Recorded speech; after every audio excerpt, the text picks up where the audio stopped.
ఒక సుందరమైన ఊరిలో లియో అనే చిన్న బాలుడు ఉండేవాడు. అతనికి చిత్రలేఖనం అంటే ఎంతో ఇష్టం. గదిలో చుట్టూ రంగుల చిత్రాలతోనే నిండిపోయి ఉండేది.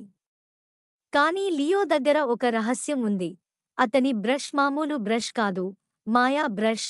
అతను ఏదైనా చిత్రించగానే ఆ చిత్రాలు నిజంగా బతికిపోతూ అతని ప్రపంచాన్ని ఒక అద్భుతమైన ప్రయాణంగా మార్చేది. ఒక ఉదయం లియో కొత్త చిత్రం వేసేందుకు సిద్ధమయ్యాడు.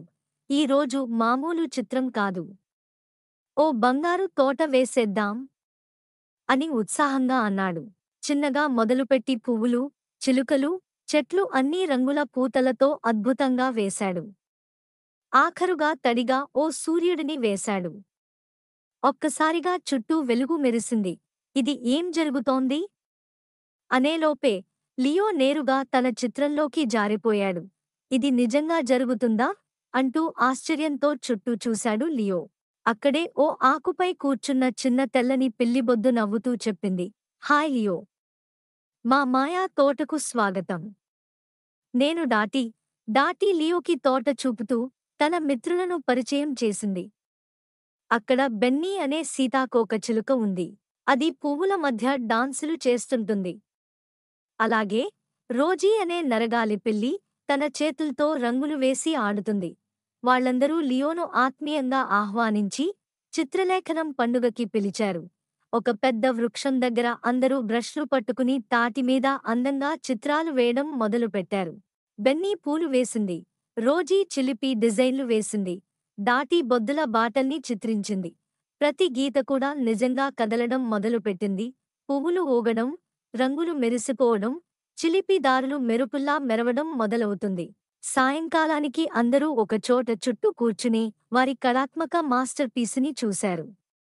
తోట మొత్తంగా రంగుల కాంతులతో మెరిసింది. ఆ వృక్షం మీద వేసిన చిత్రం ఒక మాయా ప్రపంచానికి తలుపులా అనిపించింది.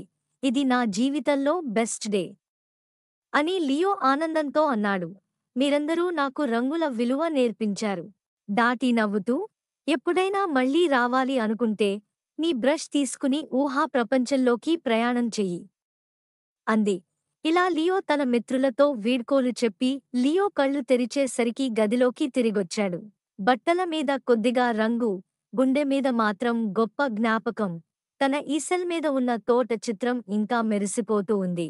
రంగులతో నిండిన ఓ అద్భుత ప్రపంచం అప్పటికీ జీవించుతున్నట్లే అనిపించింది. ఆ చిత్రాన్ని చూస్తూ లియో ముఖంలో మళ్ళీ ఒక చిరునవ్వు మెరిసింది. ఇది నిజంగా మాయాజాలం అని ఆశ్చర్యంతో అనుకున్నాడు. వాళ్లతో గడిపిన ప్రతి క్షణం తలచుకుంటూ ఆ రంగుల ప్రపంచం ఎప్పటికీ తన హృదయంలో నిలిచిపోతుందనుకున్నాడు. ప్రతిసారి నేను పెయింటింగ్ మొదలు పెడితే ఓ కొత్త ప్రపంచం తెరుచుకుంటుంది అనే నమ్మకంతో ఆ రాత్రి మెల్లగా నిద్రలోకి లీనమయ్యాడు. ఇంకా మెరుపులతో తోట చిత్రం చూస్తూ, నవ్వుతూ కలల ప్రపంచంలోకి వెళ్ళిపోయాడు.